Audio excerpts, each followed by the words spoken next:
Hey guys, welcome to another episode of How I the Series. This time we're hearing from Nkiru. Nkiru is the co-founder and CEO of Pivo, and she's telling us about and listen to her share the story. Hi everyone. My name is Nkiru Amadi-Emina, and I am the founder and CEO of Pivo. Hi guys, welcome to How I the Series. How I is a collection of personal stories about how amazing individuals did something pivotal in your life or your career, or even with your personality. This is not an interview, guys. It is just a first-person account of your journey to getting something done, or even becoming something. With How I will hear different kinds of stories, some deep, some light, some funny, but all of them real, all of them unfiltered and directly from the person with no interruptions. I hope you enjoyed the stories. I promise you they're amazing. I hope you enjoyed this. Watch, enjoy, subscribe. I'll see you. I'm about to be as vulnerable as I can and discuss essentially how I sold my very first company. So I think what I would start with is really just talking about, where this drive and desire for entrepreneurship really came from. I like to tell the story about, I think since I was like 5 or 6 years old, I've always known that I was going to own a business. I always knew that I was going to be some sort of business mogul, right? I like to tell people that, while a lot of young kids at the time were likely either playing, dolls or playing mommy and daddy or pretending to teach school children, my own play was literally owning a business, hiring my dolls, and firing them every time they mess up, right? It was a bit of an odd experience, but I think I think I've just really always known that I was going to be an entrepreneur. At the early stages, I wasn't sure of what variation that would look like, right? So, fast forward to through primary school, fast forward through secondary school, about to enter university. And I remember having a conversation with my dad. And again, my parents, were strictly, business-minded individuals. My dad was a medical doctor, but he was also a super successful businessman. My mom is a super successful businesswoman. And so I had a chat with my dad. I was like, Popsy, how far? Like, I'm about to go to university. I want to study medicine. I want to be a doctor like you, but I don't really want to practice medicine. Instead, I want to own a chain of successful billion-dollar hospitals, right? And interestingly enough, my dad had told me that, okay, well, if owning a company or if owning something is what you want to do, I would suggest that you study computer science, because what that allows you to do is allows you to build software, build a company around software and things like that. And he literally said, I don't think medicine is for you, because doctors usually think about wanting to save lives and not wanting to build hospitals. And just after that initial gist, I moved on to university to study computer science. Throughout my university days, 100 level, 200 level, up to 300 level, one of the things that was very key for me is seeing how best to begin to sort of like build the foundations for my entrepreneurship journey. So, while I was in uni, I remember two distinct scenarios. The first scenario being that, after university, I'm going to go straight into building my company, right? And at the time, what I really wanted to do was Accenture for Nigeria. I was so obsessed with the consulting from Accenture. And I was like, you know what, my first entrepreneurial venture is I'm going to build the largest IT consulting firm in Africa. Super ambitious for a 20-year-old. So in uni, the initial foundation of my IT consulting started, where what I was doing at the time was building software for my course mates, selling the software to them, building project software, selling the software to them and things like that. And then I figured that, there's something I should do beyond just building software for, my course mates. And so I decided that I'm going to register my very first company. At the time, it was called Lighthouse. Registered my first company, and I'm like, I'm going to hit the streets of Lagos. I'm going to go to anyone that I know could possibly need any form of software, and I'm going to pitch Lighthouse as a company that they should hire to consult and do IT process development for them. Did that, and as you can imagine, as a 300 level student slash 400 level student, I was just entering final year, grappling with final year projects, grappling with enjoyment. That lighthouse company didn't really go very far. Literally had zero clients. We had a little sprinkle of a client, which was someone in Port Harcourt that wanted us to build some software for an oil rig. And I thought, Oma, when I built that software, I blown. After that, I never heard from them. After I sent them our proposal, I didn't hear from them, and then I just sort of like deaded that idea. So went through the motions of final year, graduated uni. I don't know whether I should say the year I graduated, so that nobody will guess my age. But graduated uni and then moved over to then do NYSC. And during NYSC, I had worked at a software development company called Daba Objects. And while working at Daba, it afforded me the chance and the opportunity to really learn how to build a consulting company. In that experience, I learned how to write proposals. I learned how to pitch to government. I learned how to price for government and things like that. So it was an interesting 1 year. And then after which I figured that, I'm ready to take another stab at, launching this IT consultancy that was going to rival Accenture. And so I changed the name from Lighthouse to ThinkHat, which interestingly enough actually still exists till date. And the entire concept for ThinkHat was literally how can we build software that helps government run effectively. So I left NYSC, dove straight into building ThinkHat. Again, went from ministry to government parastatal, submitting proposals, attempting to pitch, thinking that, after just one proposal is submitted, give me 2 weeks, they will accept it. I would have made my first, 25 million Naira is what I was aiming for at the time. But that I don't know whether I can curse. But that shit did not happen. It just didn't happen. And so for about 2-3 years, I found myself in a position where I was fresh out of NYSC, still super ambitious, but also hella broke. And so I was like, you know what? I need to figure out how I'm going to survive in these Abuja streets, Went door to door, was building websites for people. I think I was building websites at the time for like 40,000 Naira, 60,000 Naira, just to get by. At some point in time, I was doing, which I really enjoyed doing actually. I was doing home tutoring for, primary school students, teaching them computer science, teaching them mathematics, teaching them a lot of science subjects. And really just trying to figure out how I'm going to survive day to day, while being broke and still trying to build the African version of Accenture. I think during that grappling, trying to sort of like navigate that entire experience, I think there was one thing I did that was very, very interesting, which was literally the fact that before there was any form of Uber in Nigeria in 2013, part of what my hustle was driving my car around to pick people that needed to be picked up and dropped off anywhere, right? And literally my own version was Uber was send me a BB message, I'll come and pick you up, I'll take you wherever you need to go, you pay me and we're done. So enough hustling, and I was just like, you know what, maybe I should just go back home. So went back to Lagos, traveled all the way back to Lagos, drove my car from Abuja to Lagos, got home and I was like, you know what, let me just settle down, let me pause, let me reflect, and let me figure out what the next step is going to be. Came back to Lagos, moved back into my mom's house.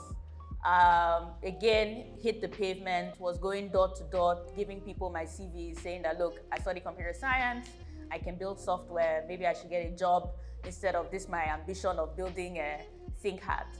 And again, going door to door was literally everybody just telling me, no, we're not hiring. I remember going for I think it was first bank exam that I went to go and write in Akoka.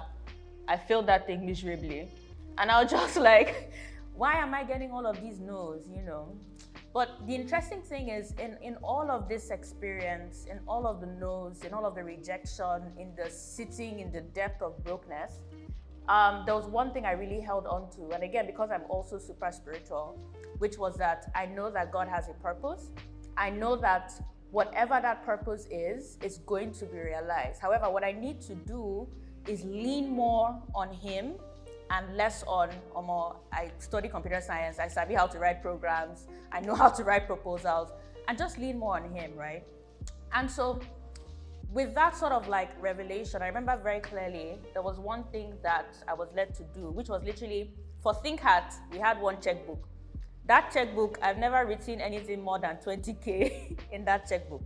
But what I did was I went all the way to the end of the checkbook and I wrote how much money I wanted the company to make at the end of that year. And the amount that I wrote at the time, if I'm not mistaken, was about 50 million Naira. Is how much I wanted us to make that year. I just wrote it down, just put the checkbook to one side, just left it. So there I was, still in Lagos, still hustling, and then just one day randomly, I got a call from my auntie to say that, you know what, one of her friends is a consultant at INEC, and he is looking for people to join his team. And so I should go and see whether there's an opportunity there. And I was like, again, stubbornness. I was like, do I really want to work for someone? Like, I want to build my own company. I can consult for INEC personally and things like that. But you see, interestingly enough, in any entrepreneurship journey, the truth is that there is a time for preparation. And I think one of the things that I didn't quite see in all of this was literally my time for preparation. All of the learnings was literally just to prepare me for when God was like, okay, you know what, this thinker that you say you won't do like this, now you can eventually do it, right? So I drove again with all my kaya from my mom's house in Lagos all the way back to Abuja. And I met my auntie's friend, and he told me that, you know what you study computer science, I'm looking for an associate consultant. Do you want to work?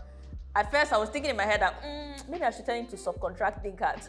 But then, thank God for guidance, because it was literally just, yes, I want to work. I think this is an opportunity to learn, so let's just do this, right? And then immediately, I got hired. He was paying us at the time in FX. So I now started earning money in USD, provided accommodation. And it was such a fascinating experience, that sort of 1 year, 2 years, where I learned the inner workings of government. I learned to be more sort of like solutions driven, and just very, very interesting experience. Up until one day, the consultant just decided to up and flee Nigeria. Because again, he wasn't Nigerian. This guy woke up one day, packed his shit, left the flat, left his entire staff, and dipped from the country. And I'm just there like, it's only been 2 years? Does this mean I'm going to lose this as well? But yeah, he left and he just really never came back. Till now, he still hasn't come back. And so there I was again in a situation of, I like to call it the pit. In the pit where it's like, there's all of these highs and then you're now thrust immediately into a sudden low, right? This guy hadn't paid us for almost 7 months. I think eventually the flat that I was then staying in, the commission had then said that, we need to reallocate this flat to another consultant and things like that. So there I was again, homeless and hella broke. There's also something really important around having a support system that you can lean on to, because at that point in time, my only support system really, apart from my family, was my friend. And then, I called my friend up. I'm like, yo, my G, I'm homeless. And she was literally like, just come and stay with me, come and stay in my house. So moved into my friend's house, still trying to figure out my life. Was talking to the chief technical advisor at the time, who is now my really, really good friend, and told him that this guy just abandoned his entire staff. We haven't been paid. A lot of us don't know, what the next step is supposed to be. And so he calls me to the office and he tells me that, okay, how much is this guy owing you? I tell him the amount. He now says what he's going to do is talk to the chairman and see whether, we can get paid and whether we can work in the commission, since this consultancy no longer exists. So eventually got paid all the money that we were owed, got the opportunity to work in the commission. However, for some reason, again, I think my name was swapped out for another person's name, so I didn't even get the job at the commission. So I was just like, you know what?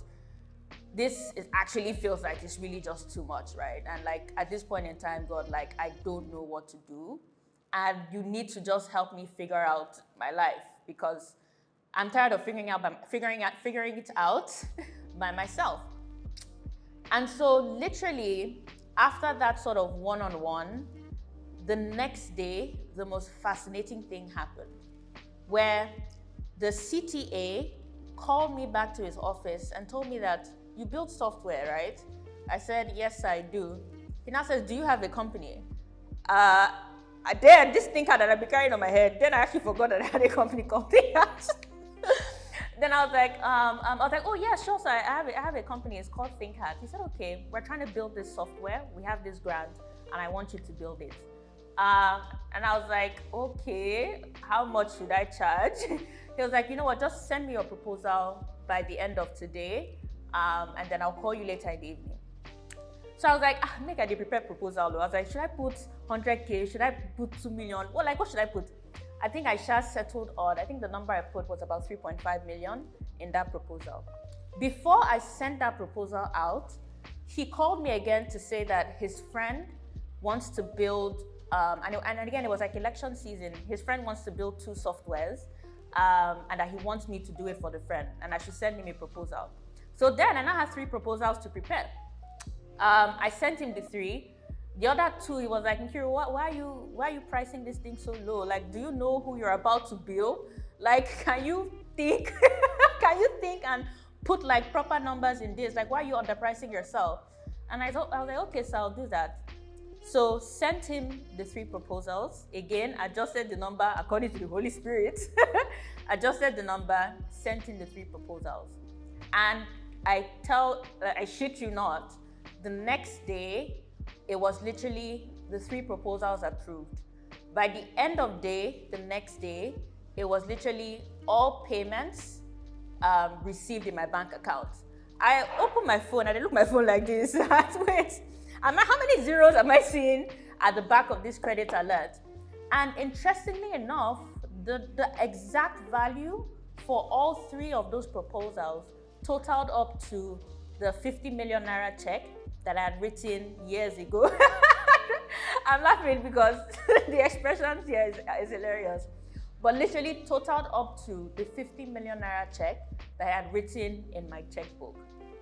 And literally from there, it has just been a ton of, it had just been a ton of successes specifically for ThinkHat since that time. Because till now, we're still one of the largest consultants for the Electoral Commission of Nigeria. So fast forward ThinkHat, I now decided that, you know what, I want to build a startup, right? And me building that startup was literally off the idea that I remember I had a meeting to go for in my Tama, and I had forgotten my laptop in my house. And I was like, I don't have a driver who can help me just quickly pick up my laptop, bring it to me, and I can pay the person. And that service did not exist at the time. So I was like, this seems like a need, at least for myself. So I built a company off the back of how can we facilitate hyper-local deliveries in states, essentially. Raised a bit of funding for that. I bootstrapped that for a good 8 months. Went to Ventures platform. I think at the time they were just launching, and literally in my mind, when they were doing the opening, I was like, oh my God, I'm going to work in this space.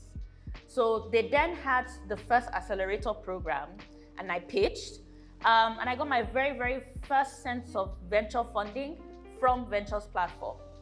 And at the time, it was like $20,000, which in 2016 was a lot of money. And the company was called Jalo. So launched Jalo, got funding from Ventures platform, got the grant from Tunde Elumelu Foundation. We were building, we were scaling, we had about 1,000 SME customers. We were primary delivery partners for Konga, for Jumia Food, for Jumia Commerce in all of North Central Nigeria. And with all of those successes, it now reached another roadblock, right? And what that roadblock was literally number 1, the company was not really growing. Number 2, we were not really generating revenue. Our unit economics was very, very poor. So for every single trip that we were doing, we were actually losing money and not making money. My network of courier partners, because we used a mix of partners and asset owned. All of my assets that I owned, accidents every other week. At some point, one of our riders had an accident, he broke his leg. And it was just like, why am I going through all of these trials with this company yet again, right? And so one of the things that I was grappling with in my mind is that this model is not working, I need to pivot, right? And in pivoting, I was thinking that, you know what, let's actually look at using trucks, using vans to start moving cargo for people. I think I told that to someone, the person laughed at, okay, so you now want to be a truck driver. But in that sort of need to pivot, one of the things that I asked was, Lord, if you do want me to continue building this, you need to let me know. You need to make this pivot easy. However, if you don't want me to continue building it, then you have to create an exit plan for me, right? And that exit plan literally came by way of a phone call. I literally remember driving home one day with my mom. She was in the car and I was literally just crying because I was like, oh my God, I cannot do this anymore. This is exhausting. I'm tired. This business is not working. We're not making money and the like. The next day, the exit plan created, or the exit path created, was literally one of my good friends, Obiozo, who is the CEO of Kobo 360, calling me to tell me, Nkiru, I want to acquire your business. I want to acquire your team. I need us to join forces, right? Instead of you building this on your own, I think we will do a lot more if we can build the same concept together, right? And you know, the interesting thing, and one thing that I've learned from that is that partnerships are also sort of like a way to, achieve your dreams, right? You don't always have to do everything by yourself, right? And for me, there was this path for exit, which was the acquisition, and the idea that, you know what, this is a chance to partner with someone that I admire and also learn, right? Learn a lot more around what it takes to build and scale a startup. Because building and scaling a startup is different from building and scaling an IT consulting company, right? So we got acquired by Kobo 360. And one of the things that really stood out for me in that acquisition was the fact that every single money that we made over the course of 2 years before the acquisition in 2018, or every single money that we lost over the course of 2 years before the acquisition, that one acquisition made everything back for me and a lot more, right? So I moved on to work at Kobo 360, and I think Kobo 360 again was another place of preparation for me, where I learned a lot around building a team, building technology, managing people, managing customers, managing investors. And I think that learning and that entire experience sort of prepared me to my last startup, or my second startup, which I'm building now, which is Pivo. And I think one of the things that have been really, really interesting in my entire entrepreneurship journey, beyond the starting, the stopping, the failings, the ups, the downs, is what I like to call, I think it's about the 6 Ps, right? Which really means that in this journey, there is a time for planning, there's a time for preparation, there's a time for pushing, there's a time for pushing through, and then there's a time to pause. And literally the idea of my entire entrepreneurship journey has revolved around all of this. Planning, where I think about what do I want to do? What do I want to build? What problem do I want to solve? What is that going to look like? What is the vision for what I'm building? What is the mission for what I'm building? What kind of team do I need to build this? All of that goes into planning.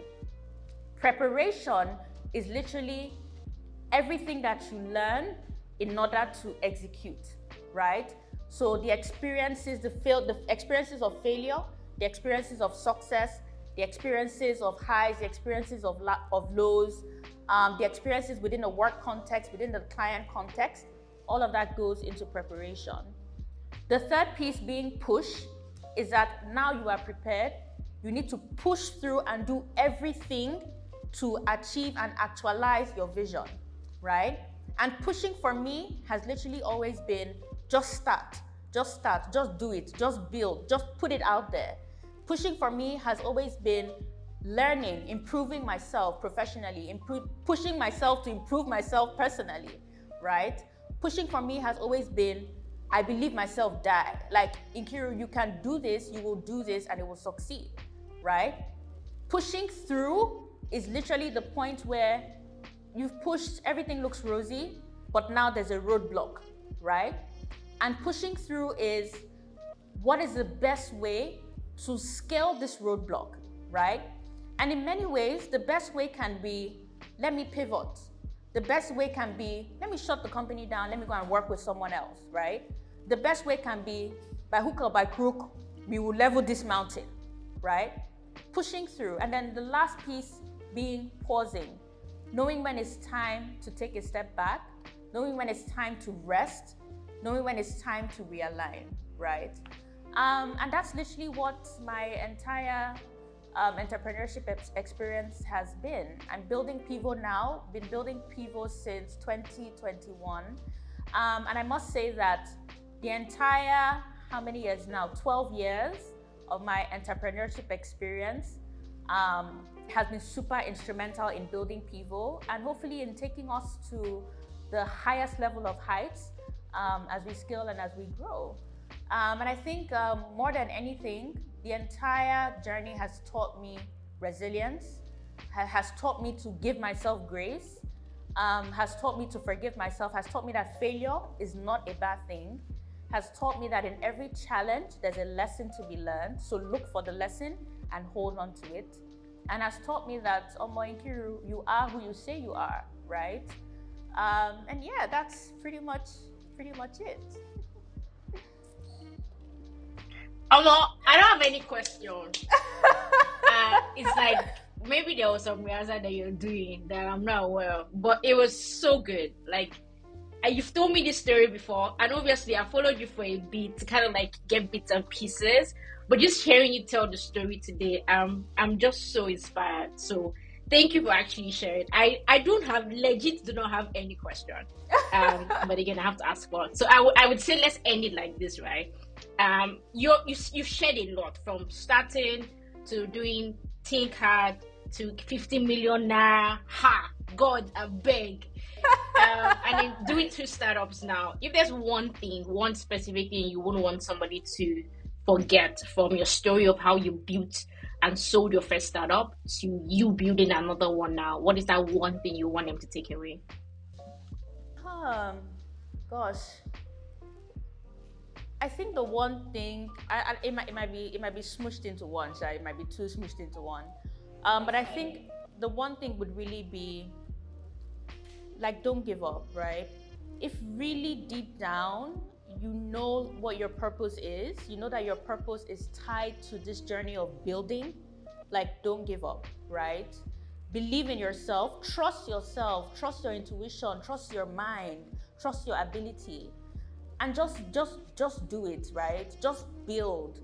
Don't be afraid to fail. People like to say that, oh, if you fail, that means that, like, you don't know what you're doing. Trust me, there's nothing wrong with failure. Don't be afraid to fail. Don't be afraid to pick yourself up. Don't be afraid to take time to pick yourself up after you fail. But more importantly, like, just don't stop. And last, if nobody else believes in you, you guys believe in yourself to the fullest, right? So that's pretty much it. Amazing. Thank you so much, Nkiru. That's how I'm going to end the video. If nobody believes in you, believe in yourself, and don't be afraid to fail, because failure can be a good lesson in retrospective. So this was amazing. Thank you so much. Hey, I hope you loved listening to Nkiru's story of how she sold her first business and now is a serial entrepreneur. It is so inspiring. I remember just listening to her share the story, and I'm like, wow. I have absolutely no questions, because she just gave it so impressive. So many things to learn, so many things to take away. But really, it was just amazing to hear her share. Anyway, thank you for listening. Make sure that you subscribe to this channel before you actually hit X. Make sure you subscribe to my YouTube channel, like the video, comment on the video, say something nice to Nkiru for being so vulnerable and sharing with us. It's such a big deal for someone to say, "Hey, I'm going to be vulnerable, look into the camera and just be, oh my god, and share my story." So leave a comment for her on the comment section, and if you want to share your story, reach out to me on howidseries@gmail.com and follow me on Twitter and Instagram at Twisted to know when a new episode drops. I love you guys. Peace out.